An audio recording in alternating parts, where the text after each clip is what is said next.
All right, so we can jump over these two since I already told you what you're going to see. And what we take a look at here is the metro view on real estate. So the national media will give you that national view on real estate. And what we're currently seeing and what you're hearing about in the news is prices going up, but you're hearing a lot around the national markets that the market has stalled and or prices have begun to go backwards, or the sales have begun to go backwards. And remember, what people hear on national news is an overview of what's happening in the national market. That is not what's happening in our local market.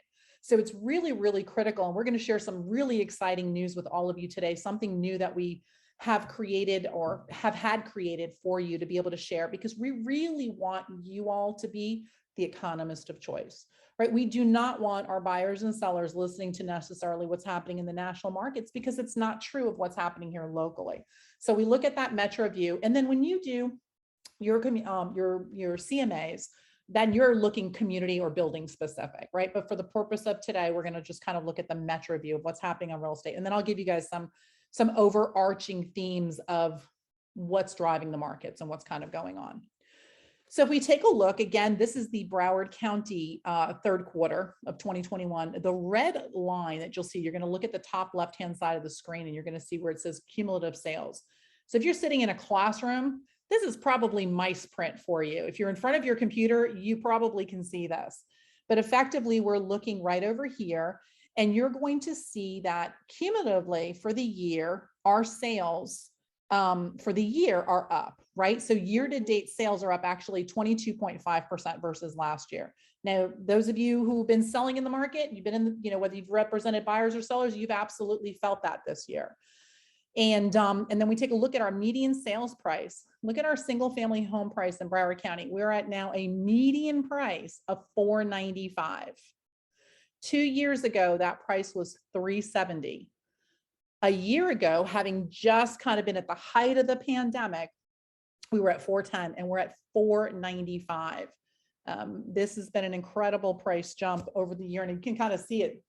We came out of the gate this year in the first quarter at $430, and we're knocking at the door of $500 right now. One thing I will let you know is pay attention to that. Pay attention to that number. The next thing is the percentage of original list price received by the sellers. And what you're going to notice down here is that the median sales to list price for the median price home in the third quarter is 100%. 100%. That's the median sales price. So normally you would have 96%, 97%. What this means is that for the median sales price home, which we said was $495, put it on the market, sellers are receiving 100% on average for their asking price. And then I'm going to show you later, you're going to see the percentage that are selling above still. And then we take a look at our median days on market. And now in the third quarter in Broward County single family homes, where those sales numbers are down, I mean, those days on market are down almost 60%, 58.5% over the previous year. And it's 27 days. So less than a month on the market. Now, I don't want you all to get used to that number, okay? We have to know how to service our clients, because when the market moves that rapidly, there's not a lot of servicing that we do. And so if you're new in the business and you've come in the markets in the last 6 months, this is not a normal market by any means, right? So communication with our customers, communication with our clients, we have to ratchet that up when those numbers start to go the other way and we're holding these listings longer. Right now, not as much as needed, right? So it continues to go on. All right, let me move out of Broward. Let's move into Dade County. Story is the same. Dade County sales this year, single family homes, up for the year 21% over last year. So we're at 12,415 single family sales. And again, this is versus last year, right? Year to date. Our median sales price of single family homes is right on the nose at $500,000. So this is our median sales price, $500,000. We came out the year at $465. Last 2 quarters were at $500. But if you take a look, just 2 years ago, again, just like Broward County, we were at $370,000 and we're now at $500,000 as our median sales price. So up 20% over last year. And then if we look again, our median list sellers asking price to received price is 98.2%. within our median sales price in the third quarter. So there's still a little bit more negotiation happening in our Dade County single family home market on average within the median sales price as opposed to Broward, but it's very close. I mean, those are really high numbers from list to sales price.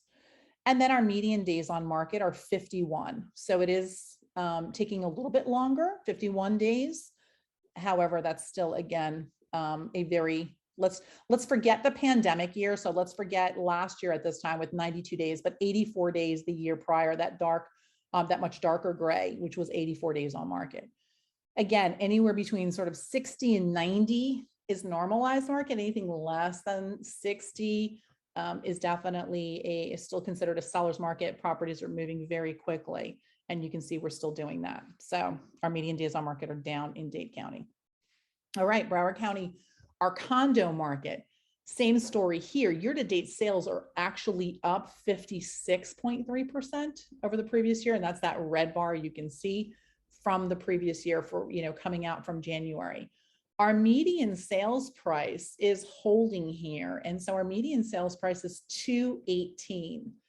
And so what's driving that number, 218,000, you're going to find a lot of our 55 and over, our HOPA communities create that sort of lower price point, if you will. If you're servicing the West Broward markets or East Fort Lauderdale markets or Hollywood, that is not a median sales price for a condo or townhome. We know that is significantly higher, but when you take all of Broward County into consideration and you bring in our 55 and over, that will give you a lower median sales price. And then we take a look at what the median percent of the original list price received by the sellers was, and that is at 97.2%. So 97%, which is a normalized number. If you look the previous years, it was 94, 96, now we're 97. So we're still obtaining more. However, we're not at that 100% number in there. We definitely have a little bit more inventory in this market. But our median days on market has dropped down to 43 days. So a cut in half over last year. But again, let's pretend the pandemic year didn't exist. Let's go prior to that, and you're at 84. Or 82 in this quarter. So again, significantly less, about half of the year prior as well. All right, now let's look at our Dade County condo market. In Dade County, our condos, we have sold nearly, double of the previous year. Sales are up, year-to-date sales are up almost 100%. So 96.6% versus the previous year, which is incredible. And remember, what I want to remind you all of, that this does not include any new construction sales. So again, Dade County, we have, new construction buildings that are coming on the market, units that are coming on the market still. There's things that are coming in line that were slated to be released, and then due to pandemic, took a little longer to come out. And so again, this doesn't include any of that. Our median sales price for a condo or townhome in Dade County is up to $335. So again, we started the year at about 300, we're at 335. So we are still appreciating. I mean, median sales price is up year over year, 26%. So again, that is not normal. So not normalized appreciation, but it's a condition of what we've been experiencing in the market with the, in all categories, right? With the inventory crunch that we've experienced and the onslaught of people moving into our area. We take a look at the median. Now we're down at the bottom again on the left-hand side, the median percentage of the original list price received by the sellers. And in our condo and townhouse market in Dade County, very similar to Broward, 96.1%. So a very respectable number. If you take a look at where we were 2 years ago, this is pre-pandemic, we were at 92%, which meant there was a greater gap between what the sellers were asking, what they ultimately were selling for. Now we're selling very close to sellers asking within our median sales price. And our days on market are at 83 days on market. So again, that's down by almost about 34% year over year. All right, now here's something I want you to take a look at. We're going to look at 4 of these independent slides, and you're going to look at a pattern. So if I just showed you the graph in front of you, you're going to notice a pattern in each one of them. And what you're going to notice is these are the sales by month. Okay, so now we broke them up by month. The red line is this year, is 2021, okay? And if we take a look at it, what you're going to notice is right here in the month of June was sort of your, I would say your second bump, right? So we come out of the gate. If those of you who were remember, I mean, this was just a few months ago, but it felt like insanity. Sort of February, March, April of this year felt so crazed in our markets. I mean, you'd put a house on the market and you'd have 20 offers, half of them sight unseen, lines out the door for our open houses, cops being called because we're blocking everyone's driveway. I mean, it's just, it was insanity. And when it started to slow down, a little bit in May. And everybody was like, what just happened? Well, it's just, we ate up all of these buyers that had been waiting. If you looked at where we kind of started and then what happened, and then it just kind of started to lull. But what you will notice, and you're going to notice this across all of these slides, is the number of sales on a monthly basis has started to decline just slightly from June. Okay, so when you take a look at it, and I know I've been having conversations with many of you, especially our listing agents, and you notice a difference starting about June. You all said June or July is where you noticed it. And what it's going to show you is that the pattern is the same. And so if you look year over year, forget last year again, because it was the pandemic. So comparison to the prior year, yes, these months are definitely lower, but compared to 2 years ago, we're pacing about what we were pacing 2 years ago. Okay, it just, and this is what, if you remember, before the pandemic, we started to feel the market start to taper off. They started leveled off, right? We felt a leveling off from the craziness that had been going on for so long. So we're kind of seeing that same pattern show up again. And this is our Broward County single family homes. Now look at Dade County, same story, the craziness that was happening in the markets. It levels off in about May. You have that little bump in June. And since then, you can see that our sales are slowing in comparison to what they were. And so you can see, compared to last year, we're slightly down. Compared to the prior year, we're kind of running neck and neck, a difference of about 100 properties, give or take. And so here we're back to the condo market and townhouse market in Broward County, same exact story. I mean, it's almost like I, copied the graphs over. They're not, I promise you, they're all different. And yet the patterns are the same. And here you are again, month of June is your height. And then we start to taper up down a little bit from there since then. And same thing in our Dade County condo and townhouse market, exact same story. Come out January, we have the boom, and height is June, and we slow down. Now it's natural in our markets. Every year, somewhere between July and August, the markets quiet down just a little bit. And it is, what we have is a lot of closings that take place from all those buyers from April, May, and June. Those wind up closing. And then we have sort of this lull at the beginning of the school year, the height of the beginning of the hurricane season. There's a typical lull that happens there. And so then we start to see what happens next. And so one of the things I want to remind you all of is this craze that we had in the markets in the early part of last year. We're all domestic buyers, because for the most part, our borders, but they weren't all domestic buyers. Let me correct myself. Let me share with you, they were mostly domestic buyers, although we still had international because they've been here. A lot of what you see was our domestic buyers. So the New York, New Jersey, Connecticut, the Chicago, the California, the Texas. I mean, just look at the license plates on the roads down here. Just go on 95, go on 75, and pay attention to license plates. And what you're going to notice is there are a lot more license plates that are from out of state right now. And so that's who came into our markets and who, are either renting or they're settling here. And so what we haven't seen, though, is our global market. And part of that, or the great majority of that, was due to the pandemic and the inability to, of flights and ability to get here.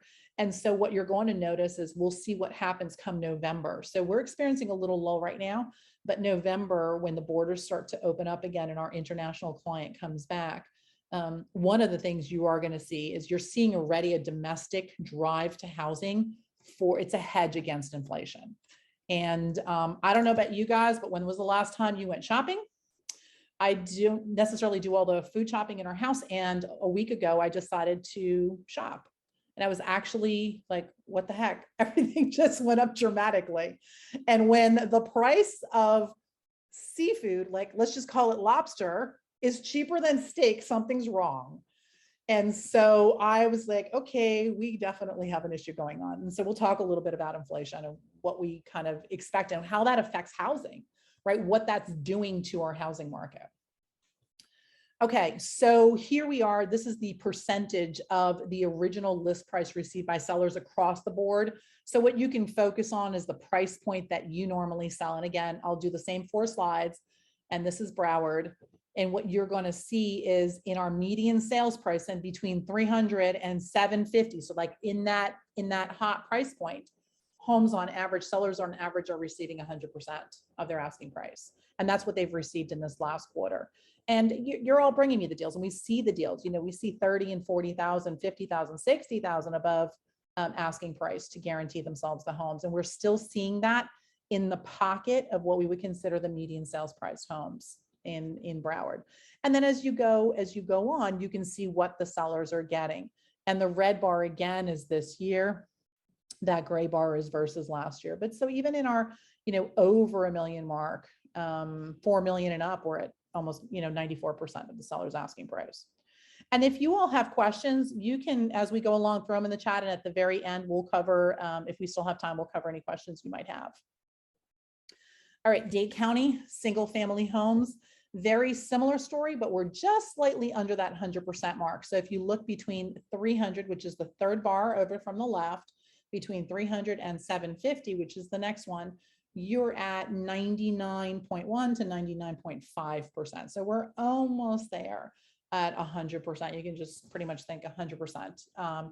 And so when you're consulting a buyer and the buyer is looking in those price points, making sure that you're setting the buyer up for expectation that that's what the median is, which means there's half of them selling for more than the asking price. Okay. All right. Here's our townhouse market. And again, townhome and market and condo market in both Broward and Dade, we're not quite at 100. We're right here, 97 to 98%. And same thing in Dade County, 95 to 97% in the same price points.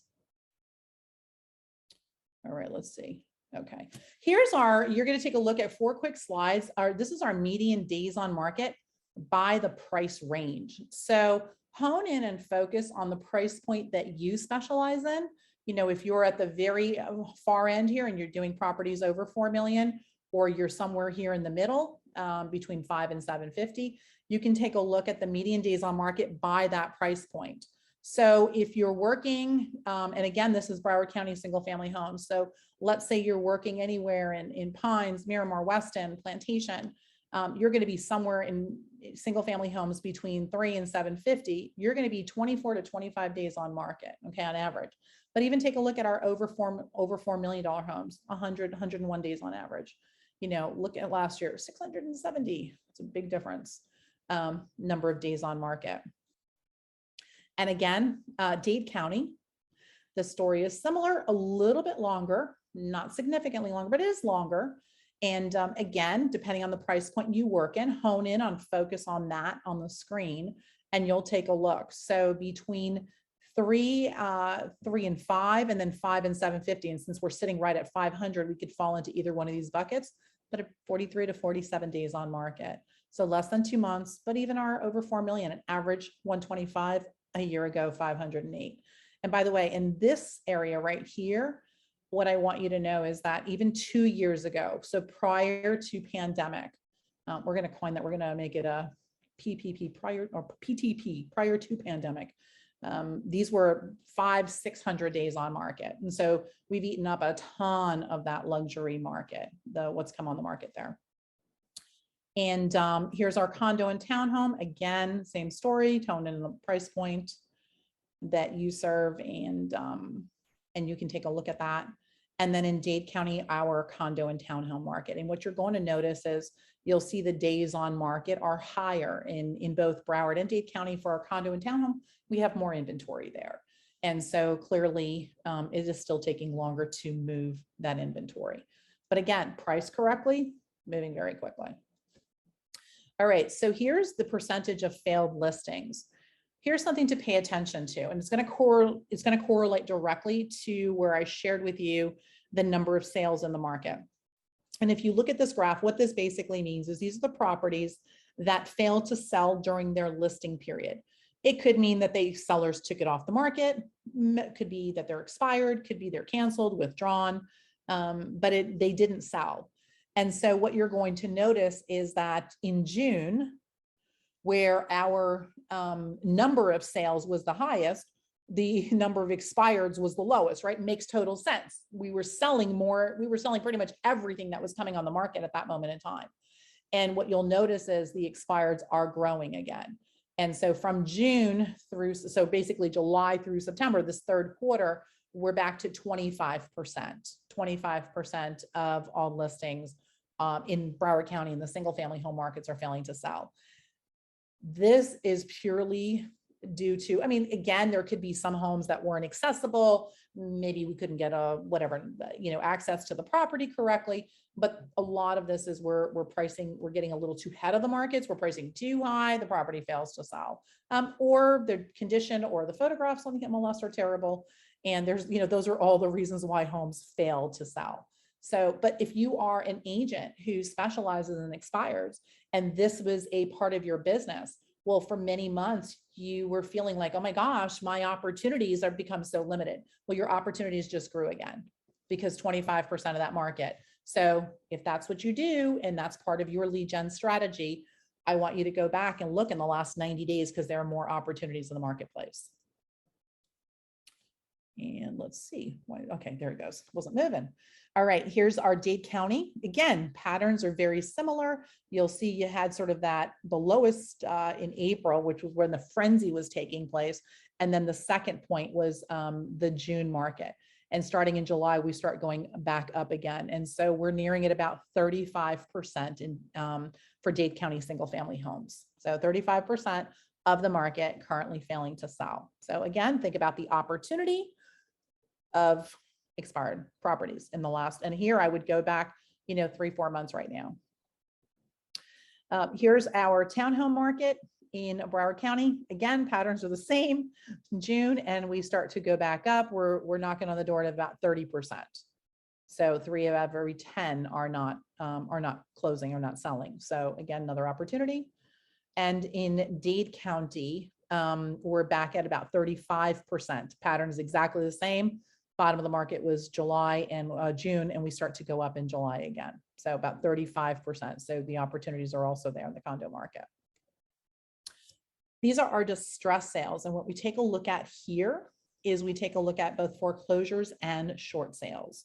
And so, as you know, the foreclosures have not been happening due to the moratoriums. What you see these, in the first quarter of last year, about 3% of the market or foreclosures all the way through this third quarter, where it's 0.5%, is truly due to the moratoriums that were happening. So the sales here had already come through the court system. They had already been foreclosed on. It was just a matter of getting them prepped and getting them on the markets. And that's what you've been seeing for the last few quarters, the few properties, because it's a very small percentage. Well, it's been extremely dry up until this third quarter. And now that the moratoriums have expired, we are starting to see the inventory come back in for the foreclosed properties. It is not a landslide. It is not a windfall. It is none of that. And what you will find out is that a lot of this inventory is being sold on the back end. It is bypassing the real estate resale market. That is due to the hedge funds. So the very large Wall Street firms who are looking for investment opportunities. They're looking for ways to, they've got so much capital to deploy. There's not enough that they can buy with it. So they're actually buying tapes on the back end of property again. And they're looking to rent those properties. So you're going to see a lot more of our single family and our condo and townhome markets across the US move to rentals as more and more of this distressed properties come back out, but they're coming back out on the back ends, and this is what they're looking to do at this point. So just thought I'd bring that up on the first slide, and then I'll just kind of zip through the next 3. Before I zip, what I want to share with you is short sales. So we're at 1.1% of the market. Very small percentage of the market is short sales. And yet everyone's thinking like, really, short sales? Like, there's so much equity. These homes have been appreciating 20% in the prior year, 10%. And what's going on? Why do we even have short sales? And we have several agents in the offices who've had short sale listings, or agents who bring me a question or bring Adrian a question on, hey, I've got this property and they're upside down. Well, a couple of things that we're uncovering as we do this. What we're uncovering is that people took out equity of the homes again. As a matter of fact, in the last 2 quarters this year, people took out more equity than they had since the last crisis. And so when the homes become a ATM machine, what happens if that seller has to sell the home is often they may now be upside down. In addition to that, what we're also seeing, and some of our agents are experiencing, are sellers who were, had already maybe taken the equity out prior to the pandemic. The pandemic hits, and now they go into a forbearance. And so now that's kind of a double whammy. So you've taken out that cushion that might have been in the property, and then you do a forbearance. And what happens during that forbearance period is that interest continues to be tacked on every single month. And so if you accepted a forbearance in March of last year, because maybe they had to, right? Maybe they didn't have a choice and they had to accept the forbearance. Well, what a lot of people didn't realize is the interest continues to grow. And so every single month that gets tacked on. And so here we are, 18 months later, and for some of these properties, and there's $30,000 and $40,000 in interest fees. So where they thought they had 50 or 70,000 in equity, they actually may be upside down now. So again, just want to put this as an awareness for you. So when you are meeting with a seller and they're talking about selling their home, you need to ask those questions. You need to ask if they, what do they currently owe on the property, and have they taken a forbearance plan? Because that's going to help you understand whether or not what they think they owe is really what they truly do owe. Okay. All right. Here is our Dade County market. Again, numbers slightly higher, but again, so they're very, very minuscule right now. Broward County condo and townhome market, very, very similar to our single family home markets, and Dade County, very similar to the Dade County single family markets. Here's financing. And so this is pretty much how the tracking of the percentages in the marketplace. And what we see is that cash represented 23%, 23.2% of the market. At least these were the MLS sales, which is significantly higher than the rest of the country, right? It's lower than our condo market, and yet it's still significantly higher than most places in the country. Our conventional loans are up versus last year, but they're up versus the prior year, as I looked at those stats, and it were 58% conventional. And what that just kind of tells us is that, our market has appreciated that FHA may not necessarily meet the median sales price in our area. So here we are, FHA 13.6% of the market, which is down from the previous year. And then other, here's the bag of gold, box of wine, I don't know, something that they paid for in this property. So part of that may be VA loans, because they're not kind of showing up here in the single family. You'll see them later on. So here we are in Dade County, and we're tracking VA. So Dade County single family homes, similar number, 24%. Conventional financing is almost 60% of the market, 59.8. FHA at 12.6. Again, look how we cut that down from the prior year. VA is at 1.8, and here's our bag of other.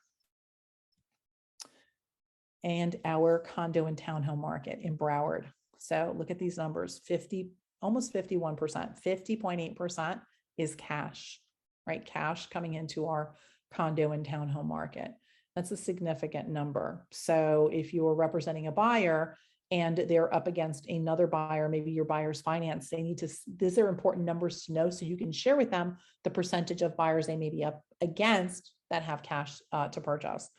Conventional lending, 42%. This is the next number, super sad, and that's our FHA lending, and that's only at 4.5%.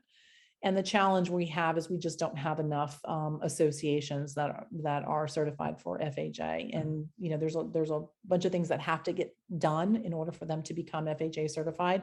And right now, that is one of the things that the association, the Miami Association, is working on. So we just had a discussion. I'm coming to you live, by the way, from our planning conference. That's where I am right now, the Miami Association. You can see I got my Miami shirt on. And that's one of the concerns we have in the marketplace, is to help us, what can we do to increase more affordable housing in our markets, right? As workforce housing gets priced out, how do we increase this? And so a lot of this is just educating our associations and helping them get up to par with reserves and what's needed. And then having FHA look at, are there guidelines overly stringent for South Florida? Is there something that can be done? Because the guidelines are local. And so our local guidelines are different than other parts of the country, and kind of looking at that. And then here's the Dade County condo market. And so again, almost half, 47.3% cash, and almost equal number in conventional. And again, a sad number of 3.5% FHA. And if we could get this moved up, we can get some more first-time home buyers into affordable properties, right? So a condo or townhome is typically what a first-time home buyer within affordable price ranges. And then we've got our VA, and again, our other. So here is a slide that we had created as the market started to creep up so significantly. This is a really good one for you to know these numbers, take a quick picture. But again, remember, you're going to get all of these slides, so you can go back and reference this. What this is this is the percent of sales that sold for at or above 100% of the seller's asking price. So in our median sales price, this is Broward County. So median sales price somewhere here, like $499, it's at $490. So between $499 close to $500. 56% of the homes, or 61%. So just say somewhere around 60% are selling for more than the seller's asking price in the last quarter. But again, you've got to be watching the markets, because things can change on you pretty quickly. But depending on the community that you're in and the price point that you're working in, this is what you need to understand. And then again, in every price point. So look, even in the over 4 million mark, 20% of those homes are selling for more than the seller's asking price. So a desirable property is a desirable property in every price range. And there clearly are buyers available in multiples of them when this happens. Here is our Dade County single family homes. And again, right at that median sales price. So somewhere right at that 500 mark, 45 to 49%. So almost half, or at half of the market, selling for more than the seller's asking price. Here is our Broward County market. And again, very, very similar, similar numbers that we're looking at here. And our Dade County market. And so if we're looking, but even in, our median sales price, again, the same thing, we're looking at 30% selling for more than the seller's asking price. And so I'm going to stop here. I'm going to stop sharing. And what I want to do, that's a luxury supplement that we're actually going to ensure that you get and you make sure that you guys realize that you have that when we send out the stats to you. Your stats will actually get posted today to the L5L website. And Josie can share with us whether or not they're actually going to still be in the Market Center intranets. I believe we're still putting them there one more quarter. The stats that you receive, you're going to receive full copies of Broward and Dade County, single family homes, townhomes, but you're going to receive also the community stats, all of the small stats. If you want to do a comparison of what's happening in your particular city, what's happening versus, let's just say Miami Lakes versus what's happening in Hialeah, Miami Beach versus what's happening downtown, Pembroke Pines versus what's happening in Miramar. And you can take a look at this and you can compare up to 10 cities together. And so we have all of that for you. And just kind of two things I wanted to mention before we unveil our latest and greatest for you. I mentioned inflation before, right? I mentioned one of the things I mentioned was the word inflation. And so you're hearing a lot of fancy words coming out by both the Fed and every talking head on television. Is this transitory, as the Fed says?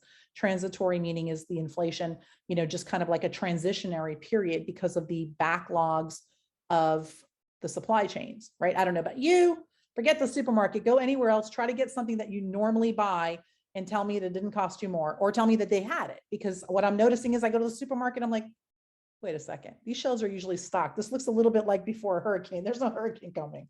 What's happening, right? You're like, when the supermarket doesn't have Gatorade, it's kind of bizarre.